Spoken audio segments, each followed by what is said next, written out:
Omulo ka koro wuoyo wach mar chik mar duoko mar yiero mar higa mar 2022. Ing'eni chik chalo beti ong'ado koni gi koni. Jo Azimio be nie gi iwinjo ka gin gi pek moro e wach ni ka giwacho ni wach mar chik mar yiero nyaka koro rieye. Nikech kata un pod udhi mana dok e yiero higa mar 2027. Umbe duwer ni chik ni mondo loke kosutu ne ni en kare. Wan gima gidwaro no wanyalo timo nikech ng'eno ka Trevor nyaka openjre question ni wanyalo blame jopiny koso wanyalo blame jo Azimio strategy mar okango gini koso wanyalo blame IEBC.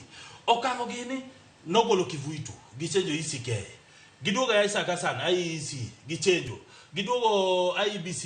Ing'eni system king'iyo kako okango gino seketo ka chenjo strategy mag election kochakore choncha. Koro penjore ni jopiny man gi shida koso IEBC man gi shida koso gin magin gi shida. Koro shida onge nikech IEBC wacho ni ka en server wanyiso ni server nyalo bedo cloud nyalo bedo South Africa kata America wanyiso ni wanoonge gi password mag server nyalo bedo IEBC kata physically kamonti kamosoe wan wakia lakini koro kad sheria nitie kech nyuamio gi ndalo chane gin gi cherarafo wan kia gi ji adek gin gi ji ang'wen ang'o mana timore nikech gin gionge strategy gionge paro maber mar yombo.